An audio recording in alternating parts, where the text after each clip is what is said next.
আজকের এই ভিডিওতে NAP first semester Bengali major second পেপারের সাজেশনটা নিয়ে আলোচনা করবো 2024 সাল 2025 শিক্ষাবর্ষের। তো তোমাদের যাদের বেঙ্গলি মেজর সাবজেক্টটা আছে তোমরা তোমাদের সাজেশনটা দেখে নেবে।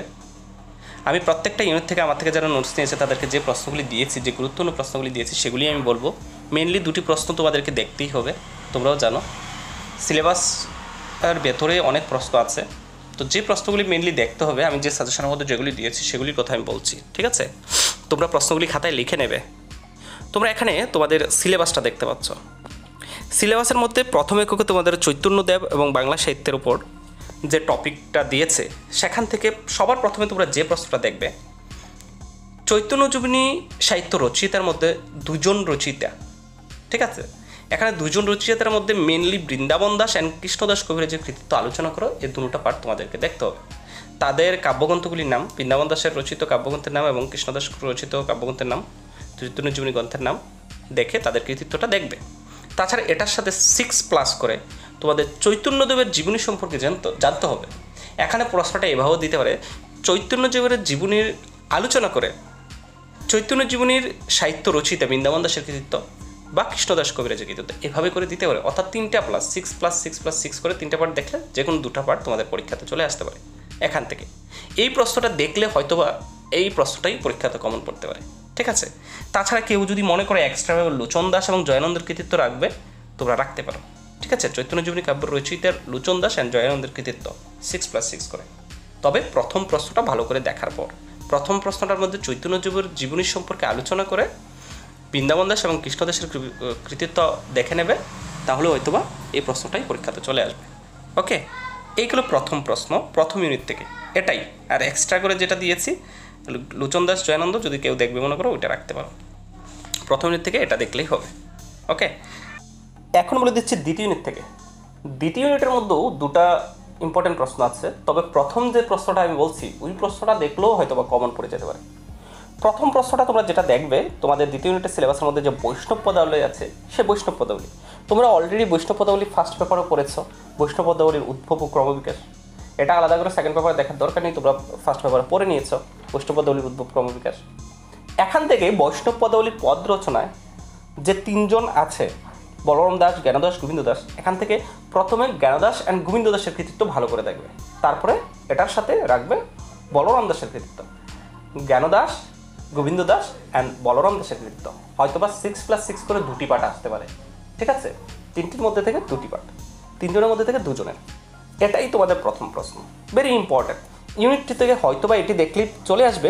তারপরেও তোমাদেরকে আমি এক্সট্রা করে আরেকটা প্রশ্ন বলছি, রামায়ণের অনুবাদক অদ্ভুতাচার্য এবং চন্দ্রাবতীর কৃতিত্ব 6+6 করে দিতে পারে, অথবা ডাইরেক্টলি 12 মার্কসের দিতে পারে, ঠিক আছে? রামায়ণের অনুবাদক অদ্ভুতাচার্য এবং চন্দ্রাবতী। চন্দ্রাবতী হচ্ছে মহিলা অনুবাদক, ঠিক আছে? রামায়ণের একমাত্র মহিলা অনুবাদক যে মেইন, তিনি হচ্ছেন চন্দ্রাবতী, ঠিক আছে? চন্দ্রাবতীর কৃতিত্বটা তোমরা রাখতে পারো। এখানে দিতে পারে রামায়ণের অনুবাদক একজন পুরুষ অনুবাদক এবং একজন মহিলা অনুবাদকের কৃতিত্ব, অদ্ভুতাচার্য এবং চন্দ্রাবতী, এভাবে করেও কিন্তু আসতে পারে, ঠিক আছে? এই দুটি প্রশ্ন তোমরা রাখতে পারো ইউনিট 2 থেকে, তবে বৈষ্ণব পদাবলীর প্রশ্নটা দেখার পর। এইগুলো ইউনিট 2। এখন বলে দিচ্ছি ইউনিট 3 থেকে। ইউনিট 3 এর মধ্যে তোমাদের মঙ্গল কাব্য।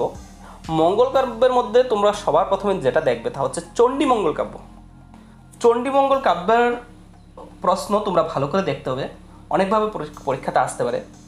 তো প্রশ্নটা কীভাবে দিতে পারে, যে চণ্ডীমঙ্গল কাব্য দ্বারা শ্রেষ্ঠ কবিকে, তার কবি কৃতিত্ব আলোচনা করো, অথবা কবি মুকুন্দরাম চক্রবর্তী ও কবি দ্বিজমাধবের কৃতিত্ব আলোচনা করো, ঠিক আছে?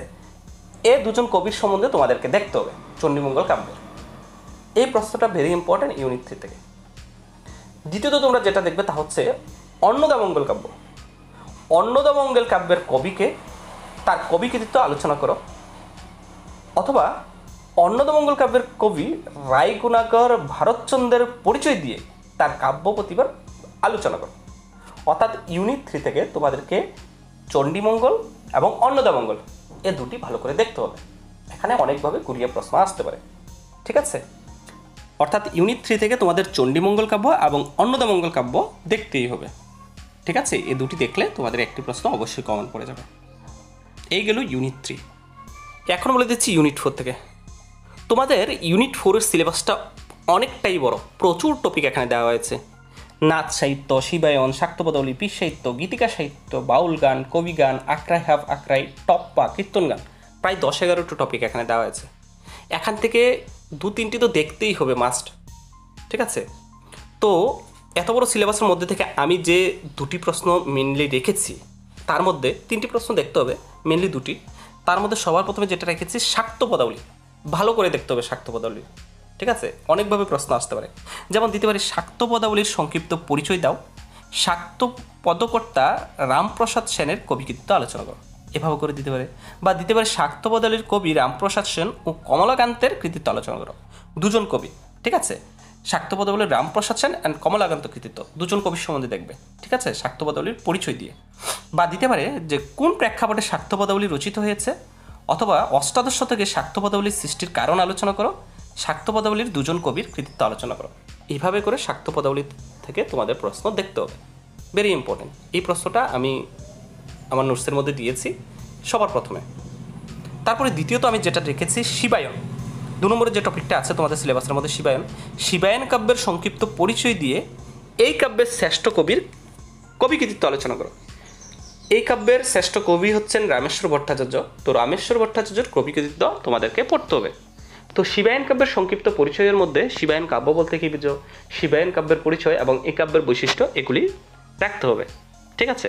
তো এই 2টি প্রশ্ন ভালো করে দেখার পর তোমরা এক্সট্রাভাবে এখান থেকে গীতিকা সাহিত্য রাখতে পারো। যেমন প্রশ্ন এভাবে দিতে পারে যে গীতিকা সাহিত্য হিসেবে পরিচিত গ্রন্থটির নাম কি, কার সম্পাদনায় কত খ্রিস্টাব্দে প্রথম গীতিকা গ্রন্থটি প্রকাশিত হয়েছে, 2টি গীতিকার নাম উল্লেখ করো, যে কোনো একটি গীতিকার বিষয়বস্তু নিয়ে নিজের ভাষায় উল্লেখ করো। এভাবে করে কিন্তু গীতিকা থেকে প্রশ্ন আসতে পারে। তো এই 2টি প্রশ্ন দেখার পর শাক্ত পদাবলী, শিবায়ন দেখার পর গীতিকার সাহিত্য রাখতে পারো। তাছাড়া বাউল গানও কিন্তু ইম্পর্টেন্ট সারিতে আছে।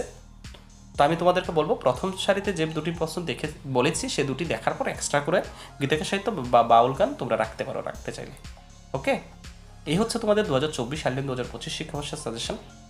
তো তোমরা চাইলে তোমাদের বন্ধুদের সাথে সাজেশনটা শেয়ার করে নিতে পারো। আর নেক্সট সেমিস্টার থেকে প্রথম দিক থেকে সাজেশন নোটস নিতে চাইলে ডিসক্রিপশনে দেওয়া নম্বরে আমার সাথে কন্ট্যাক্ট করে নেবে তোমাদের ফার্স্ট সেমিস্টার পরীক্ষার পর। ওকে, থ্যাংক ইউ।